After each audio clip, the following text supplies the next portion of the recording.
Chantelle Otten, welcome to the Dyl Friends podcast, my friend. It's an honour, it's a privilege. It's very exciting to have you in the studio today. Oh my God, I'm so excited. I'm even repping my gear. Well done, you look fantastic. I know. How exciting. I actually brought in today all of three for you. So you are I think you're probably the only person besides my mum that owns the whole range. I've got so much stuff, and you know my staff have it as well. So my staff wear like their Dyl Friends gear. It's so funny around the office. We're all wearing matching jumpers. That's so good. So I normally at the start of every episode I like to precursor how we're friends. We go back about 3 months. Yeah. I reckon. Long relationship. It's been a short relationship but a good one. What would you say your title is in my life? Like how do we relate to each other? It's a good question. I can probably tell you. Yeah, you tell me, please. You babysat my dog for 10 minutes. I was thinking like pet specialist, but like we've got one of those on the show I do. So yes, Saucy and I are friends. Yeah. Sammy, a producer, and Dylan, your partner, Dylan Alcott, who's a big friend of ours at Dyl Friends. We all just ran into each other one day in Richmond, and you were going to look at a nice little home that you guys were looking at purchasing. I think it was probably about 7 stories, had 3 pools, 15 bedrooms. That was us. Did you end up getting that? No, oh my God. No, we were just curious because it is so hard to find a house that has like a lift or that's accessible because, as you know, my partner's in a wheelchair. Yeah, no, 100%. Yeah. But I know with all the gigs that he's doing these days, it probably wasn't expensive enough for him, so he passed in. I don't think it was good enough. But no, we did. And then Saucy obviously came with us and we looked after the beautiful boy. And I'll tell you what, he loves his mum because he did not like hanging out with me. No, he's got major... I mean, we found that out a few minutes ago. I think I heard him bark when I went to the bathroom. So major separation anxiety. And if you're listening, he's a miniature Dachshund. Yeah. And they are known for the separation anxiety to the max. My best mate has a Dachshund and he's just like, mate, we can't leave the house. Like he'll chew the blinds, he'll chew the couch, just massive issues. So bit like myself. Yeah. All of us. Sorry to hear. Yeah. We'll get into it today, don't worry. I feel like we're very open space. Now, Chantelle, you are dominating. You are absolutely dominating. I'm not surprised. You're a pioneer. It's honestly a privilege to have you in the studio. For those who don't know what you do, which is a small select few, and hoping today that I can introduce you to a few of my community, beautiful community. What would you say your role is? Well, no, what is your role and what is your title and what is your profession? Yeah, that's such a good question. I'm sure a lot of your listeners don't know what I do, but I am a sexpert. So I'm a sexologist and I specialize in psycho-sexology, not as in like crazy, but more like the psychology of sex. And so that means that I am an expert in the brain, which is the biggest sexual organ. And I have a background in science and medicine.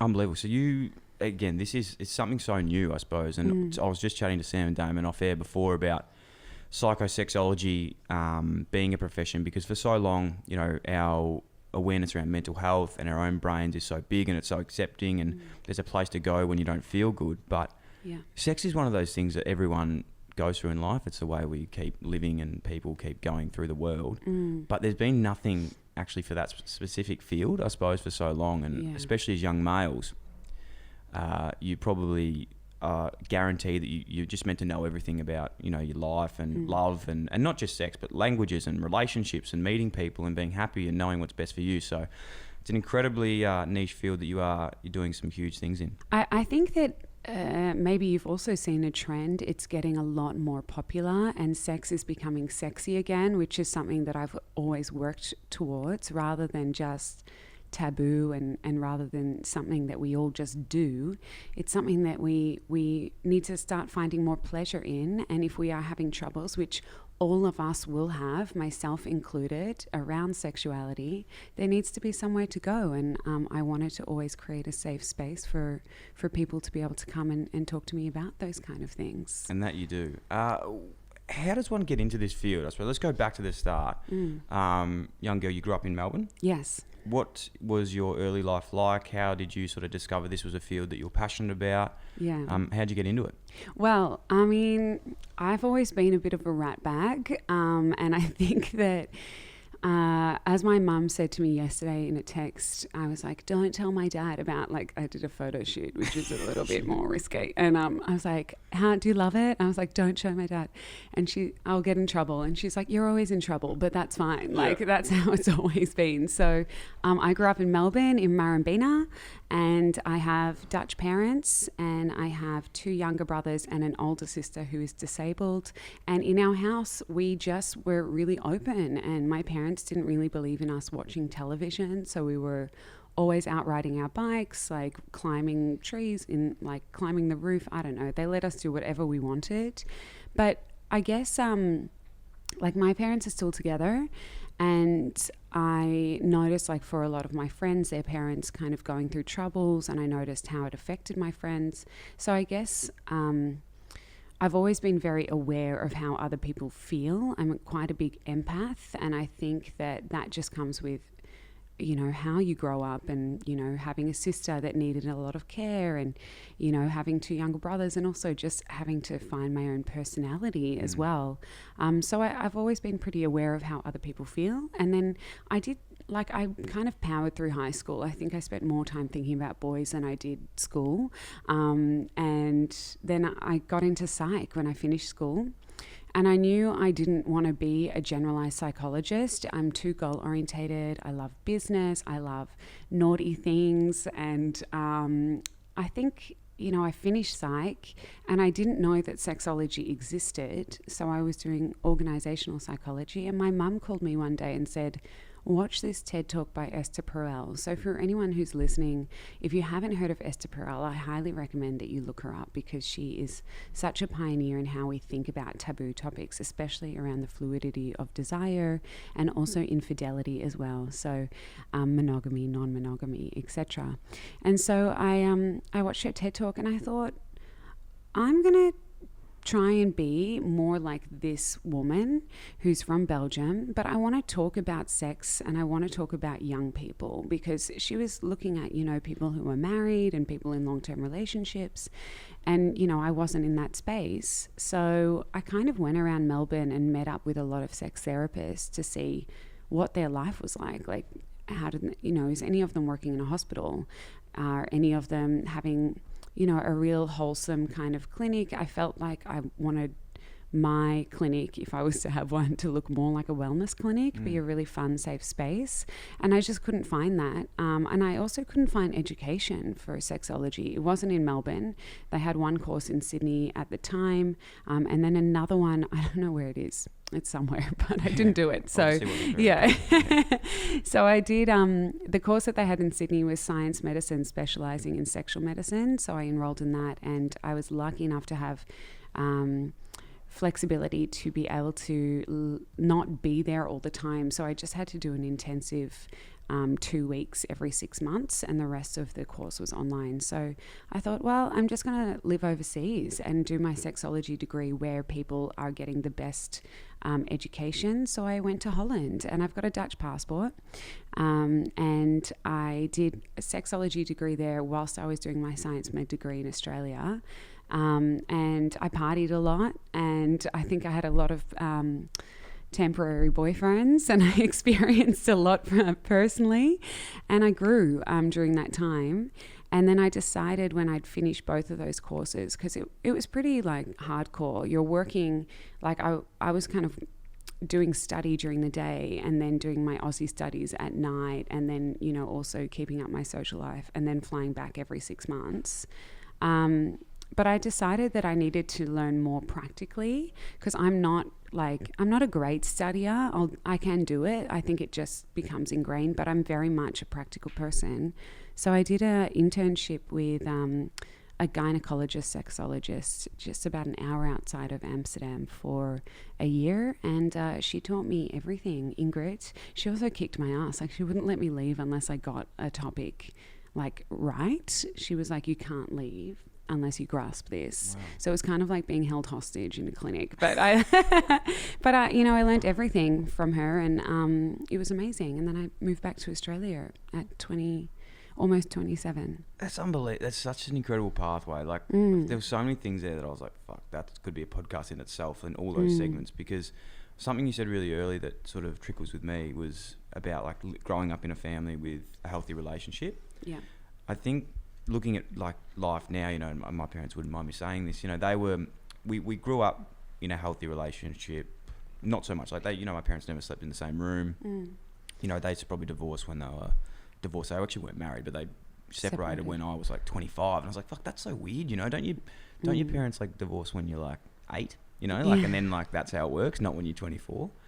And I always thought, I was like, is this going to affect my relationships when I'm older, you know, like going forward, because I didn't grow up with my parents loving each other necessarily, but they're also still had enormous love for me, if that makes sense.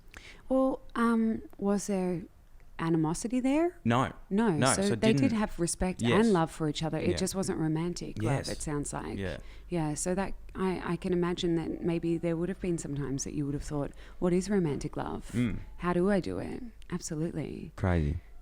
Yeah, I was just thinking about that then.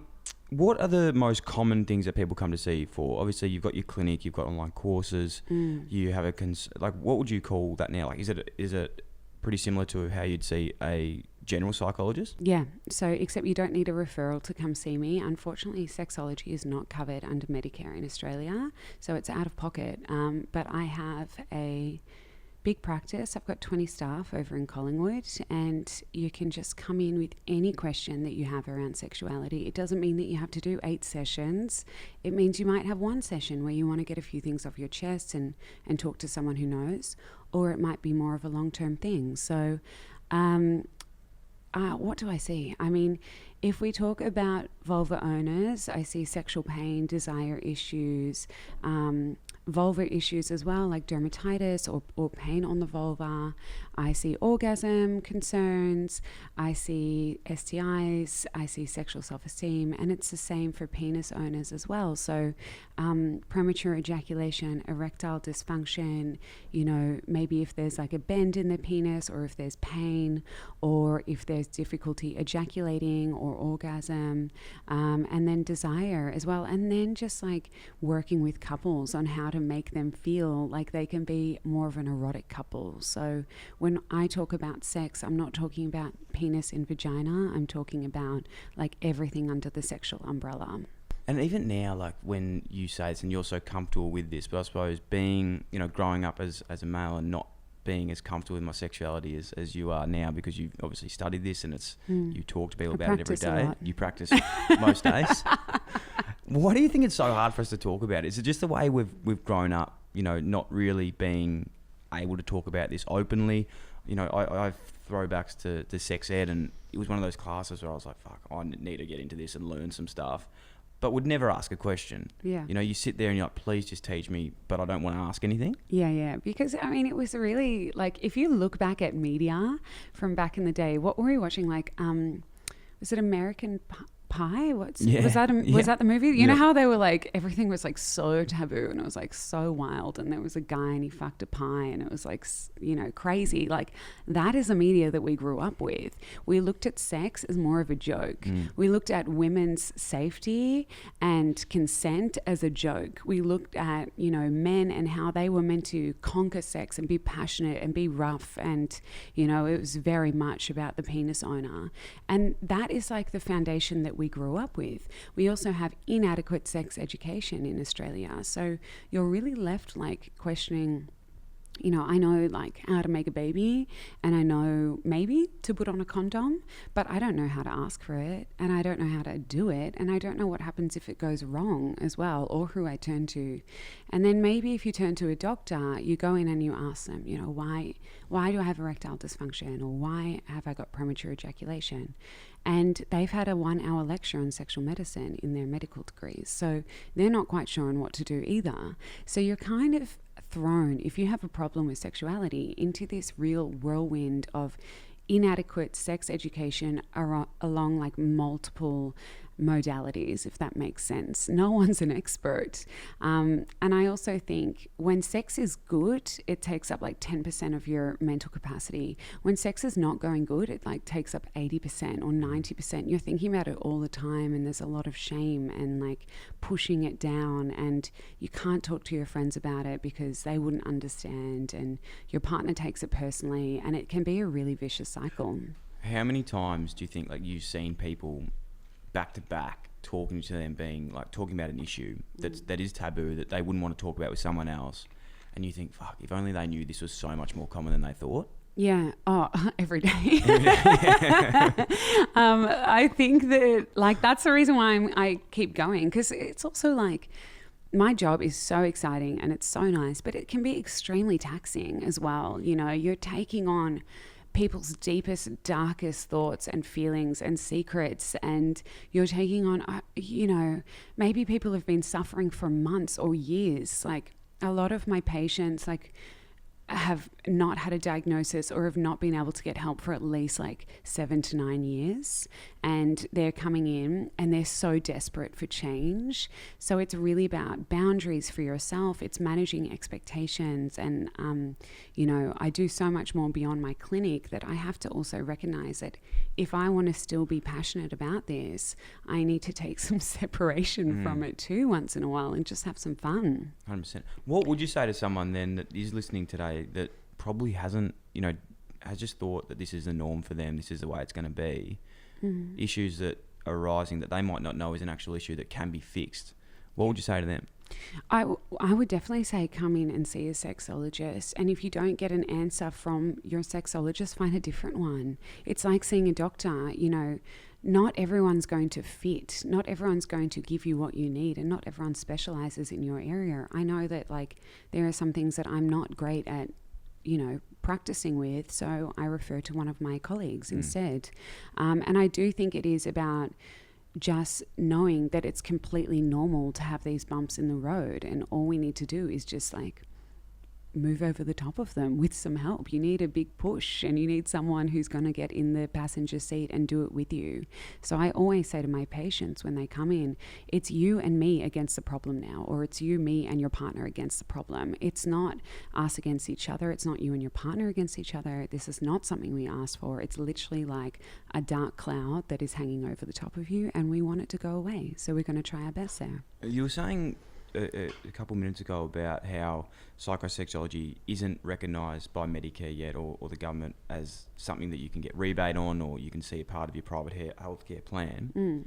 How important do you think that is for that to start being recognised? Like, obviously by your bookings and how busy you are, it shows that there's a need for this that is probably untapped. Oh my God, yeah. But look, I think healthcare in general, like there's so much to work through there. I definitely think that sexology is something that needs a lot more help. And I think it would be amazing if people could have some funding for it too, because, you know, if you think about it in the scheme of things, if maybe you do like 5 sessions, it'll cost you $1,000 or so to work on your sexual health and hopefully get some answers.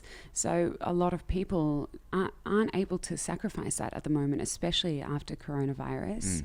And I do think it is quite it can be quite challenging for a couple to be able to, I guess, redeem that spend, which is why I put so much content out there into the world to try and, you know, make people think a little bit more or look for other resources that might not be as expensive. But also, if you do spend it, I guess you get to where you need to get to quicker. It's a bit of an investment, isn't it? It is. And you know what? I'd pay $1,000 for my sex life to be okay. I think people spend more money on like drugs, like prescription drugs to make their sex life better.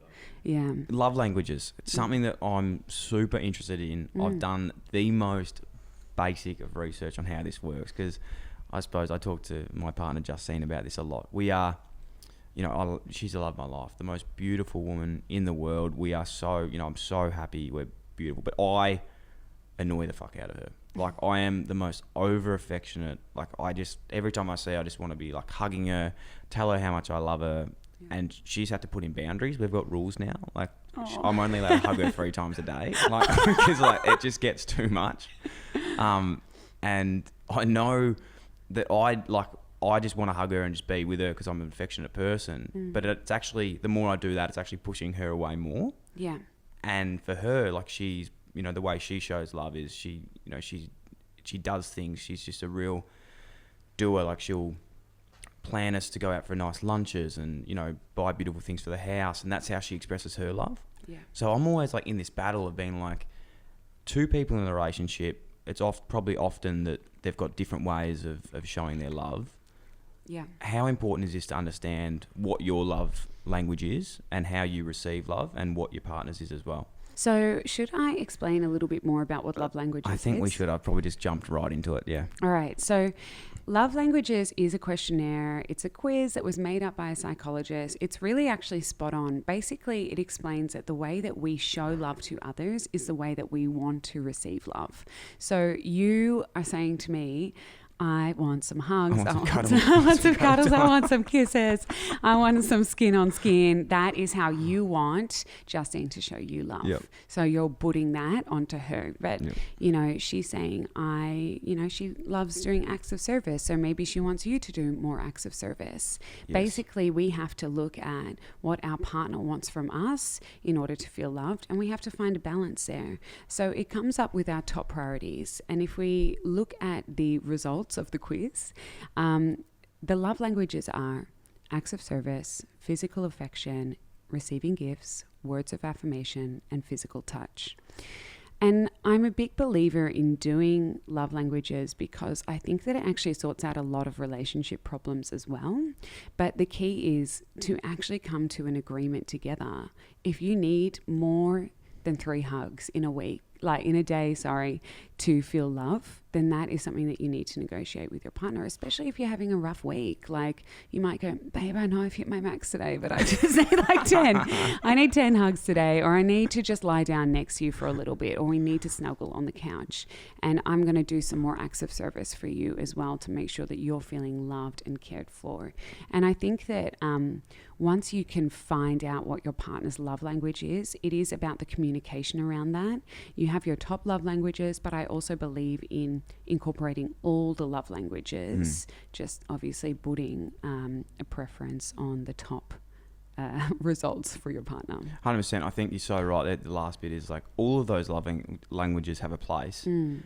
The as I say, it probably sounds like I'm harassing my partner. I'm not. Please, out there, don't worry. I would. She's fine. But no, it's funny because, you know, like with that as well, when there's times where you always want what you can't have. So then there's times where I'm on the couch, I just want to be by myself. And then she'll try and, you know, your partner tries to cuddle you and you're like, please remove yourself from me. I just want my own time right now. But I found the best thing for me in my relationship, and she's the most private person in the world, so she's going to be absolutely hating this right now. But I know that when, you know, she's had a bad day or been upset, straight away I'll go home, clean the house, make the bed, cook dinner. And that's like the biggest way that I can show love to her.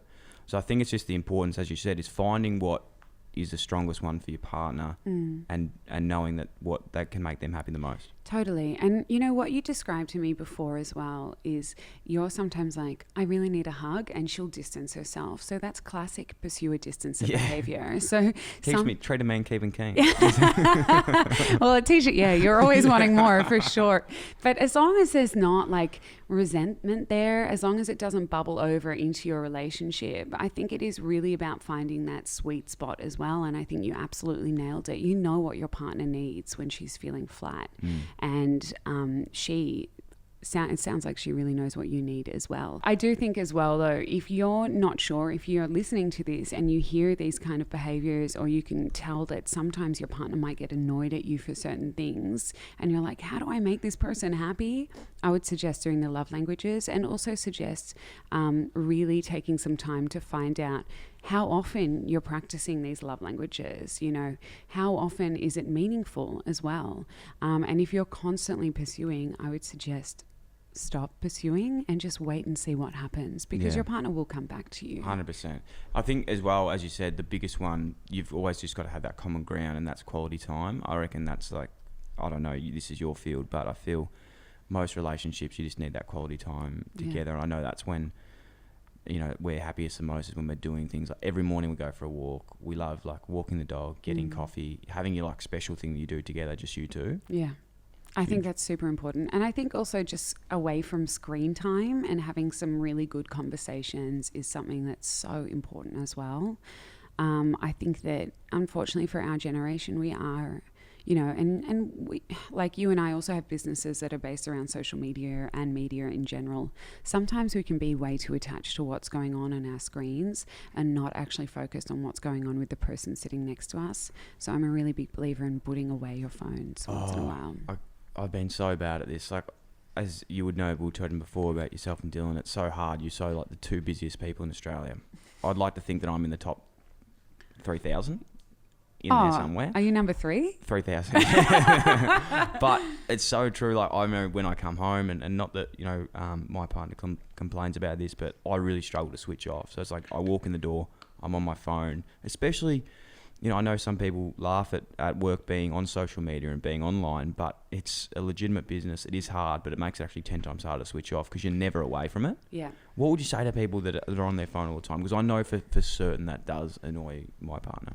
Yeah, look, I think it's a really hard thing to navigate as well, because part of your job, part of my job, part of Dylan's job is to stay up to date with what's going on. But I'm always like, it'll still be there the next day. Yeah. I have to check myself. What am I scrolling for? Like, I don't even care right now. And I think like burning out from being on like your media sources all the time is a legitimate thing. So if you can have some time, like literally just like 45 minutes in a day where you're not attached to your phone is super important. I think it's really tough. I'm not like saying that this is easy, because we are getting, you know, endorphin hits from our screen and from knowing everything the second it happens. We get that dopamine hit, and that is our bonding hormone, and we want it all the time. It makes us feel really good, but try and put it away and actually just see, like, who is Dylan without his phone? Who is Chantelle without her phone? And like once in a while you'll be surprised at like where your mind goes. And I think it's important to have dreams, and I think it's important to have space to digest as well. Yeah, for sure. I was in Tasmania over the weekend and had no reception. Love that. The first 12 hours I was like severely anxious, like without I was like, how do I just, you know, what if someone needs to get onto me? What if like something's happened and they need to call me? But after that, like I just chilled out and I was like, this is fucking beautiful. Like I can't do anything right now. Yeah. And even find like when I'm on the couch on my phone, I'm like, maybe I should just turn this off. Instead of it being there, it's actually easier when it runs out of battery. Yeah. And you just relax. Yeah. That's a talk for another time. I spoke to a few of my mates about some questions. I said, I got Chantelle coming on. That's fucking beautiful. What are some questions you'd want to know? Okay. And two of them said, you know, they had some legitimate questions, and they were like, one is a, you know, 30-year-old guy. He's had 2 relationships in his life, but never has been like in a long-term relationship before. Mm-hmm. Is this something that you would see someone about that could actually, you know, say like, why can't they find this? Is it something to do with, you know, them? Have they just not met the right person yet? Is it the mindset they're in? Yeah, this is like one of my favorite types of patients. So I generally see long-term patients, people that can't get a relationship or have never had sex. I see how, you know, a lot of people who are like in their 40s that have never been in a relationship nor had sex.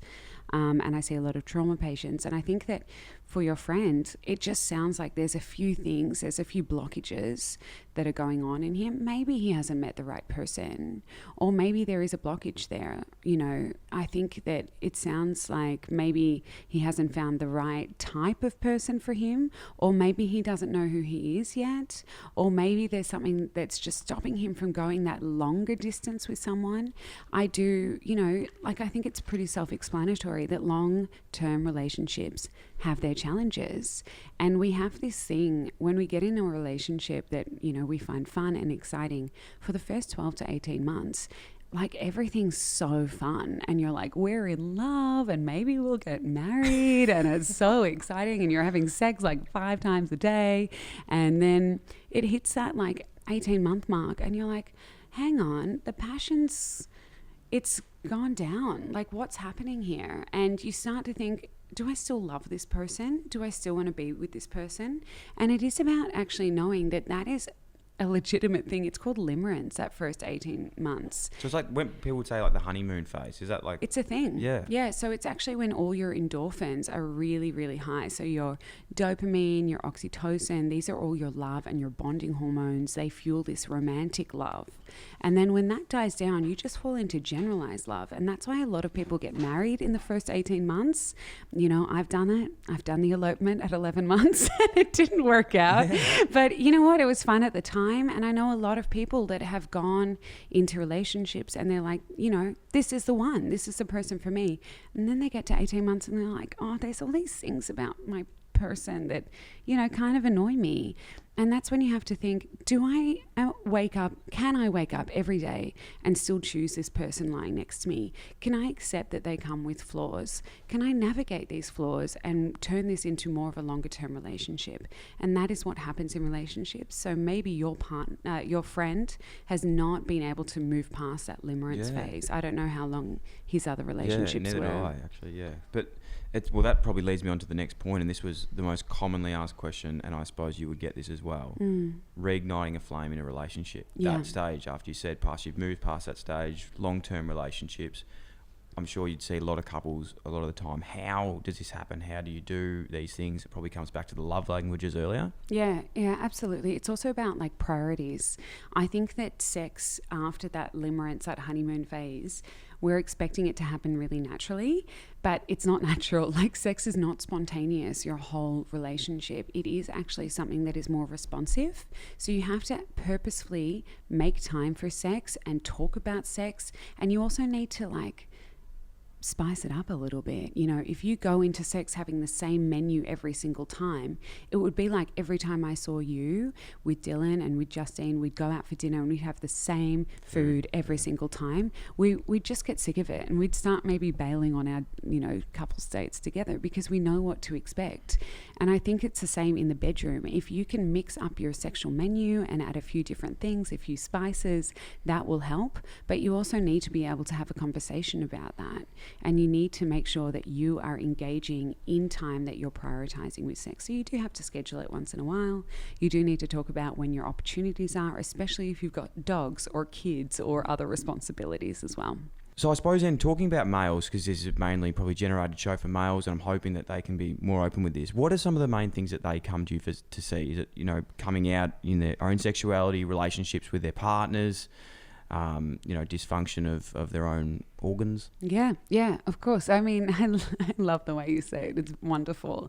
I think that it is all of the above. It's anything. But yeah, of course, I think there's a lot of penis problems that people come to see me for because they like literally don't know where to go.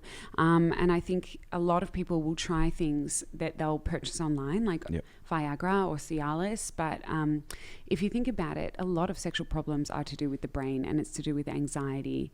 And I think it's also like lifestyle as well. So if I see someone who's having maybe problems with knowing how to express themselves in the bedroom or knowing how to express their sexuality, that's something that we can work on. If they're having problems with erections or premature ejaculation, I mean, that's super common. At age 30, you have a 30% chance of erectile dysfunction. And I'm saying this is more long-term erectile dysfunction. Everyone with a penis will lose their erection once in a while, and that's fine. It might be too many drinks, they might be too stressed, they might be bloody tired. That's all normal. If it becomes an issue for them, it becomes a psychological thing, and they start to get nervous every time they go in the bedroom and going, oh my God, will my penis work this time? And that will raise the cortisol in their body, which means that their body will go into their sympathetic nervous system, which is their stress response. That's fight, flight, or freeze. As soon as that happens, the penis is not going to work. And it's the same with orgasm as well. If you start thinking, I need to be able to ejaculate, you know, beyond a minute or whatever, or I need to ejaculate now, like it needs to happen because, you know, my partner's done. As soon as you start thinking about having an orgasm, it gets further and further away from you. Yeah, right? and this is honest. When you're saying this now, I like had flashbacks of when I was like playing footy, and I would have the exact anxiety that you were talking about in performance for on field. Like, it's exactly the same. Yeah, it's performance anxiety, and I think that is the crux of what people come to me about. Speaking of males, one thing even coming in my head today, getting on the show, I've been wanting to do this for so long, so excited, but I thought when we first met, I'm not going to ask straight away. I'm going to just build the relationship a bit first. But I panicked then because I was like, fuck, is this going to make me sound like the biggest creep ever? Like being a guy asking a female for, you know, sexual advice.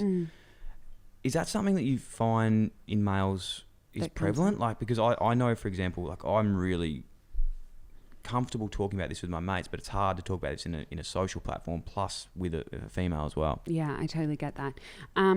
I think that's super common. And I do think that there is, I guess, a bit of a stigma around how you're talking about it, because there are, there's toxic masculinity. And I think that's what you're kind of referring to. That's honestly, as a male that does the right thing, like it's hard. You do not want to be like anywhere near that. And it is like when you're pushing those boundaries, like, you know, I suppose we are today talking about taboo topics. The last thing as a male that you want to be is like a creep or pushing the boundaries and putting things on people that they don't want to hear. Yeah, and I think it's hard at the moment, especially because like TV shows that we're watching are showing really prime examples, like Married at First Sight. You see just such bad examples of toxic masculinity, and I think people are angry, and I do get why there's some fear around wanting to ask some questions that are more vulnerable, but also, you know, have I guess sexual innuendos or sexual questions in general. You don't want to come off in a way that's like, am I being weird? Is it inappropriate for me to ask this? And you know what? I think the way that you're asking is super important. So if you come off from a place of curiosity, and that's the most fundamental thing in any person and any sexual relationship, you have to be curious. If you're coming off in a way that's like, I'm actually not sure, like you asking me these questions and your friends telling you those questions means that you're being vulnerable. And I think there's beauty in that. And I think that that is very far away from toxic masculinity. So there's not a problem with asking those questions. I'm also an expert, you know. It's not like you're just asking a random on the street. It's true. My job to answer these questions. Maybe if you go up to someone random, don't do that. If anyone is listening, it's go to the right people for that. But I think you're so right. With the toxic masculinity, it's such it is prevalent, and I know a lot of males get upset about it. You know, as soon as someone says this, and they go, "Oh, that's not me, though." It's like, we know it's not you, but unfortunately, history has shown that it is, you know, prevalent, and we have to really, you know, look at these things now and accept it and do the right thing. And you know, I feel that, especially people listening to this show, the community is so good and really open for those sort of things and understand that. And you know, I think there's some big steps that have been taken, but obviously more that do as well. Yeah, there's always more to do. We want to keep improving and keep moving forward. I think it's a great topic. Talk us through what else you've got available for people to learn by this podcast. You've got obviously your socials, which is going absolutely off. It's we'll get that in the show notes. Chantelle Otten _sexologist. Yeah, Chantelle _Otten _sexologist. And you've got some online courses as well now. Yeah, and I'm so excited. I'm making a whole bunch of new ones, and like this is new for me because I am whilst I'm an extrovert, I'm actually an introvert. So I'm an extroverted introvert. I love. So am I. Yeah, this is so true because. Do you know, I'm sure you would definitely know a lot about this extrovert-introvert business. I only learned about it recently. Like, you actually think people that are loud are extroverts, people that are quiet introverts, it's so different, isn't it? It's where you get your energy from, not what you actually perceive. Yeah, it's more like, so extroverts really get their energy from other people, and I definitely have a lot of those characteristics, but I need space and I need time to be creative and I need to be alone once in a while, just doing me. And I think that, you know, I don't know how you feel, but once in a while it's like you don't prioritize that, and then you're like, why am I so drained? And everyone's like, everyone's annoying me. Oh mate, that is 100% me. As soon as I'm outside, I'm like, everyone talk to me. As soon as the door closes, I'm like, fuck off, just leave me alone. Just let me sit in my room by myself. Sorry, back to the course. I got excited about that. No, I'm excited because I'm like, for me to be behind a camera and doing all these things, it's something I've had to teach myself a lot about doing.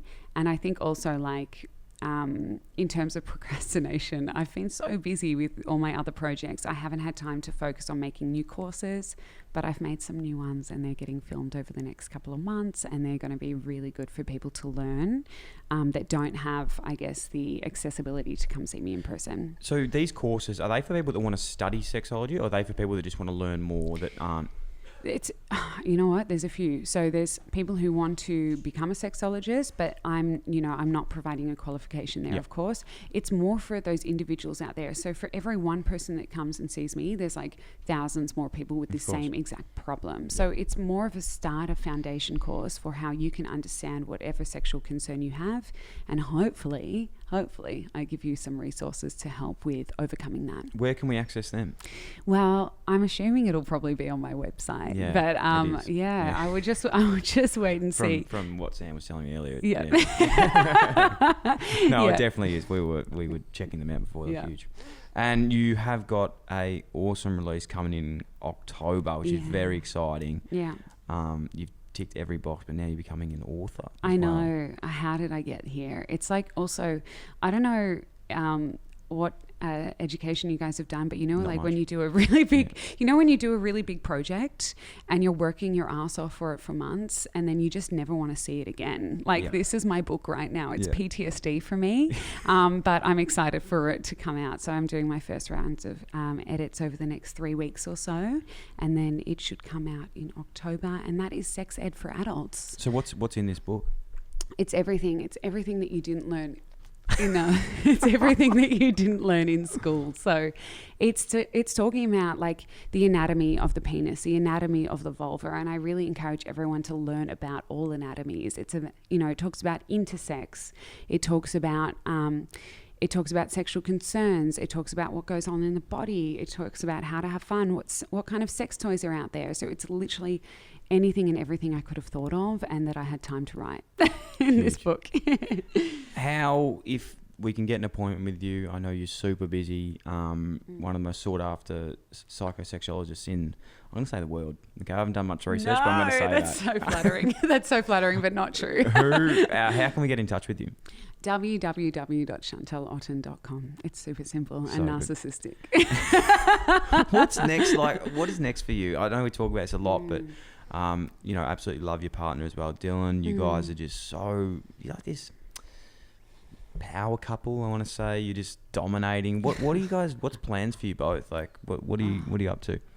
Look, this is something I question every day at the moment, because I'm such a time will bring me to where I need to be. You're a universe girl? Yeah, I'm a universe guy. I'm just like, I'm not, the universe will take me. I'm not a planner. I'm very spontaneous. I'm like, where I need to go will happen, because everything in my life that has led me to where I am was super spontaneous. How I met Dylan was spontaneous. How I became a sexologist was spontaneous. And I'm a really big believer, when I know it will have a reaction in my body, and I'll just go in that direction. So I'm not quite sure just yet. No, is there anything else that you've got set for the future? Is there anything you want to achieve, or are you just going to let it come? I would love to do a podcast, but I'm too scared right now. I do have one podcast, but that's like me in my room. I think I would love to do more around sexology. My podcast is Sexy Stories, so people send me in their sexual stories and I read it out in a very sultry way. Yep. That was cool. And it helps people get off. But I would, I actually do have plans over the next 2 months to do some podcast recordings, especially because Dylan is going away for French Open and Wimbledon. And I'm going to be here with Source, sticking around and knuckling down on those projects. But I would love to have a TV show. I think that would be really fun. That's just even if it's just on YouTube, where people can come and talk openly about sex, or that there's some fun adventures. I'd love to go around the world and learn about sexuality in different cultures as well. I feel like for you, having a podcast, this is a roadcaster, right? You can hook this up to a phone. Okay. I love ideas about podcasting. So you hooked up to a phone. Imagine you've just got your own live radio show where people call in and answer questions live. I'm a guy, obviously. Well, not obviously, but obviously. And as a kid, this is so fucking weird that I'm saying this. But my sister used to get those dolly magazines, for example. And I just love reading them, because you just love learning about that sort of thing, Googling all this. But now these days with podcasts, I've listened to all your podcasts. There's obviously on Spotify and Apple, all your podcasts. Not so much the other one, but I will probably have to check that out as well. Sexy Stories. I'll send it to you. Please do. But just about learning about these things, because they're so taboo, podcasting is literally the best way to nearly, listen to this and take it on board. Yeah, I totally agree with you. I just think like I'm a really unorganized person. Yeah. And it's the organization that scares me, not the actual podcasting. That's probably good for me to clarify. I need help. I need a team. Guys, Yeah. I'm looking at you. There's two in the best in the business here. We're moving to a new studio soon. We're going to have some new spaces. So Love it. watch this space. Everyone. Daff Chantelle collab. I will not be a part of this because I have no idea what I'm talking about. Chantelle, seriously, I have learnt. Well, I didn't know anything about anything, so I've learnt a lot today. I hope that you know, congratulations for being understand half of my questions. And I know, that so many people have got so much out of it. You're doing incredible things. You're breaking down so many barriers for people. You should be extremely proud of yourself for what you've done. I know you are. And it's an absolute honour and pleasure to have you on the show. Thank you so much for having me. I've loved it. And thanks to also, he's been such a good little boy. He's got a turtleneck on. You know what? That's a good...